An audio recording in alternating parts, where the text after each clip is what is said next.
मखसूस नशिस्तों के लिए सुन्नी इत्तेहाद काउंसिल की दरख्वास्त पर कल समाअत होगी। इलेक्शन कमीशन का 5 रुकनी बेंच समाअत करेगा। सुन्नी इत्तेहाद काउंसिल को नोटिस जारी।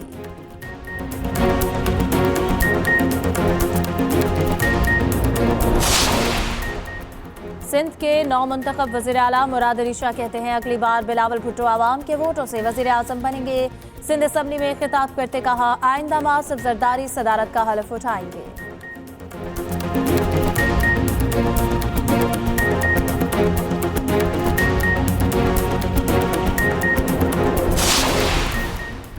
मरियम नवाज वज़ीर आला का हलफ उठाते ही मुतहर्रिक अपने ऑफिस पहुंच गई। अमन व अमान, प्राइस कंट्रोल, रमजान पैकेज पर इजलासों की सदारत। टैक्स इलामी खातून पर पुलिस तशद्दुद का सख्त नोटिस।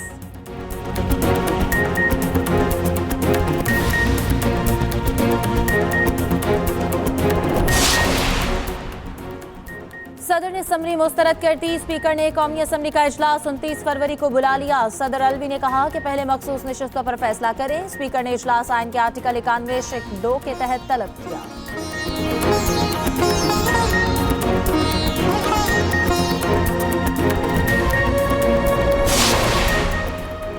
और HPL PSL 9 के सनसनीखेज मुकाबले जारी। इस्लामाबाद यूनाइटेड की दावत पर पेशावर ज़ल्मी की बैटिंग। मुराद अली शाह तीसरी बार सिंध के वज़ीर आला मुंतखब हो गए। पीपल्स पार्टी के उम्मीदवार मुराद अली शाह को 112 वोट मिले। MQM पाकिस्तान के उम्मीदवार अली खुरशीदी 36 वोट ले सके। तर्जुमान गवर्नर सिंध नौ मुंतखब वज़ीर आला की हल्फ बर्दारी कल शाम 6 बजे गवर्नर हाउस में होगी।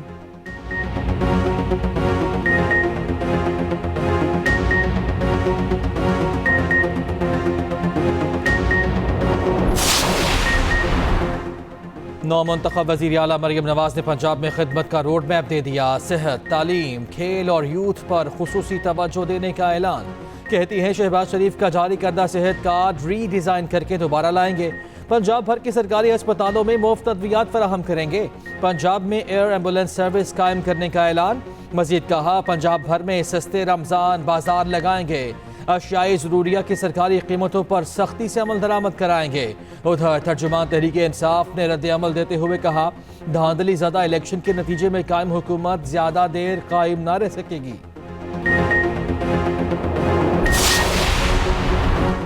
सुन्नी इत्तेहाद काउंसिल का वज़ीर आला पंजाब के इंतखाब का मुकम्मल बायकॉट। बोलने की इजाज़त न मिलने पर ऐवान से एहतजाजन वॉकआउट कर दिया। नौ मुंतखब वज़ीर आला की तकरीर के दौरान असम्बली के बाहर सीढ़ियों पर एहतजाज किया। राना आफ्ताब ने असम्बली के बाहर मीडिया से गुफ्तगू में कहा हमारा हक हमें दिया जाए। इंतखाबी धांधली पर गैर जानिबदाराना कमीशन बनना चाहिए।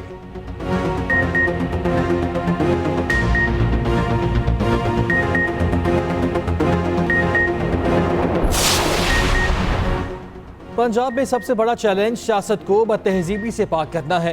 रहनुमा नून लीग राना सनाउल्लाह कहते हैं ब्यूरोक्रेसी समेत तमाम तबकात मरियम नवाज से ताउन करेंगे। वज़ारत आला खिदमत का मरकज़ वज़ीर आला मेरिट पर काम करेंगी। मुल्क को सियासी इस्तेहकाम देना होगा, इससे मौशी इस्तेहकाम आएगा। अज़मा बुखारी ने सियासी मुखालिफिन को वार्निंग देते हुए कहा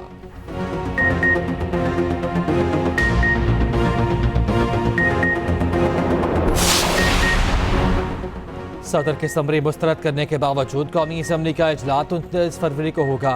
कौमी असम्बली सेक्रेटेरिएट का फैसला। सदर ने इजलास से मुताल्लिक एडवाइस वापस भेजी थी। सदर ममलिकत ने कहा पहले मखसूस नशिस्तों पर फैसला करें फिर इजलास बुलाएंगे। मुस्लिम लीग नून के रहनुमा आज़म नज़ीर तारड़ कहते हैं सदर ममलिकत ने आइन से रूगर्दानी की। आप मुल्क के सदर हैं, सियासी जमात के नहीं। उधर PTI रहनुमा शौकत यूसुफजई ने कहा सदर साहब किसी दबाव में ना आए, आइन और कानून की रोशनी में फैसला करें। सदर ममलिकत आइन शिकनी के मुर्तकिब क्यों होना चाहते हैं? आइन में लिखा इजलास 21 रोज में बुलाना है। पाकिस्तान पीपल्स पार्टी की रहनुमा शरी रहमान कहती हैं सदर आरिफ अलवी के अमल से उनकी साख पर जरब लग रही। जमहूरी कुव्वत है, किसी से जोर जबरदस्ती नहीं की। शाजिया मरी ने कहा सदर आइनी बहरान पैदा करके क्या हासिल करना चाहते हैं? आइन पर अमल करें या मनसब छोड़ दें।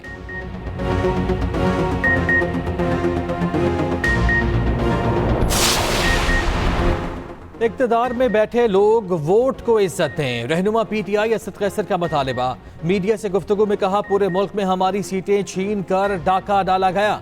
इलेक्शन किसी ने जीता, डिक्लेयर किसी और को कर दिया। बैरिस्टर शैफ बोले, सियासी जमातों की जीत को फॉर्म 47 से शिकस्त में बदला गया।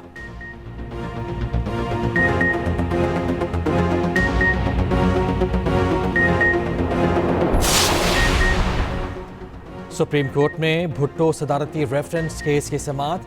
जस्टिस मंसूर अली शाह ने कहा, अदालती रिकॉर्ड पर ऐसा मवाद दिखाएं जिससे साबित हो कि जजेस पर दबाव था या तासुब पर फैसला हुआ।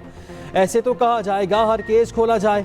जस्टिस सरदार तारिक मसूद ने रिमार्क्स दिए, हम किसी अदालती फैसले को कलअदम करार दिए बगैर कैसे तासुब का जायजा ले सकते हैं। चीफ जस्टिस ने रिमार्क्स दिए, जुल्फ़िकार भुट्टो केस 935 सफ़हात पर मुश्तमिल तारीख का वाहिद फौजदारी फैसला है। क्या कभी इसे भी तवील फौजदारी फैसला लिखा गया है तो बताएं। समाअत कल 11:30 बजे तक मुलतवी।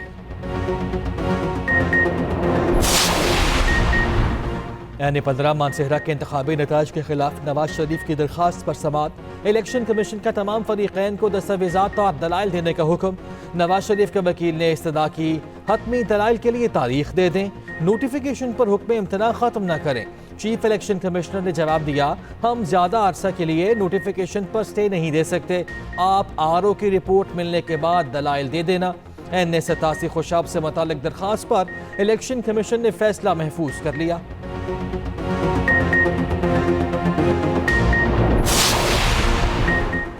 £190 मिलियन और तोशाखाना केस में दरखास्त पर समाअत। बानी PTI की जमानत बाद अज गिरफ्तारी की दरखास्त पर नोटिस जारी।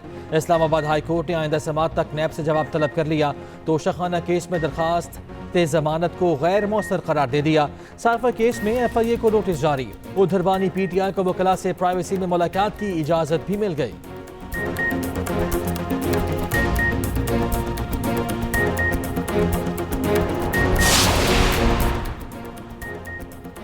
भारत के नामवर गुलकार पंकज उधास तवील अलालत के बाद इंतकाल कर गए। भारतीय मीडिया के मुताबिक पंकज उधास की उम्र 73 साल थी। पंकज उधास 17 मई 1951 को भारतीय गुजरात में पैदा हुए थे। उन्होंने गजल गायकी का सफर आहट के नाम से एल्बम से शुरू किया था।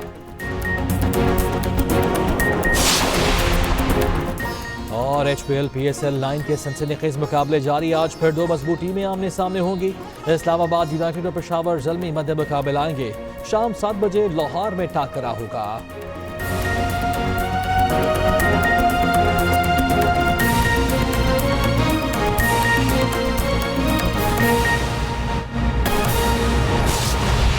अफसोसनाक खबर है, बरसगीर के नामवर गजल गायक पंकज उधास इंतकाल कर गए। भारतीय मीडिया के मुताबिक पंकज उधास की उम्र 73 बरस थी। पंकज उधास की आखिरी रसूमात मंगल को अदा की जाएंगी। बरसगीर के नामवर गजल गायक पंकज उधास इंतकाल कर गए। भारतीय मीडिया के मुताबिक पंकज उधास की उम्र 73 बरस थी और पंकज उधास की आखिरी रसूमात मंगल को अदा की जाएंगी। बरसगीर के नामवर गजल गायक पंकज उधास इंतकाल कर गए। भारतीय मीडिया के मुताबिक पंकज उधास की उम्र 73 बरस थी और उनकी आखिरी रसूमात मंगल को अदा की जाएंगी। सदर मुमलिकत ने कौमी असम्बली के इजलास से मुतालिक वज़ीर आज़म की एडवाइस को वापस भेज दिया। पहले मखसूस नशिस्तों पर फैसला करे, फिर कौमी असम्बली का इजलास बुलाएं, ये कहना था सदर मुमलिकत का। सदर मुमलिकत ने कौमी असम्बली के इजलास से मुतालिक वज़ीर आज़म की एडवाइस को वापस भेज दिया है। सदर मुमलिकत का कहना है कि पहले मखसूस नशिस्तों पर फैसला करें और फिर कौमी असम्बली का इजलास बुलाएं। सदर मुमलिकत ने कौमी असम्बली के इजलास से मुतालिक वज़ीर आज़म की एडवाइस को वापस भेज दिया है। सदर मुमलिकत ने कहा, पहले मखसूस नशिस्तों पर फैसला करें, फिर कौमी असम्बली का इजलास बुलाएं। इंतखाबात होने के 21 दिन के बाद 21 दिन के अंदर जो है इजलास बुलाना बहुत ज़रूरी है और दिन बड़ी तेज़ी से गुजर रहे हैं, लेकिन ताहाल कौमी असम्बली का इजलास नहीं बुलाया जा रहा, जिस पर अपोजिशन भी सदर मुमलिकत को तनकीद का निशाना बना रही है। सदर मुमलिकत ने कौमी असम्बली के इजलास से मुतालिक वज़ीर आज़म की एडवाइस वापस भेज दी है।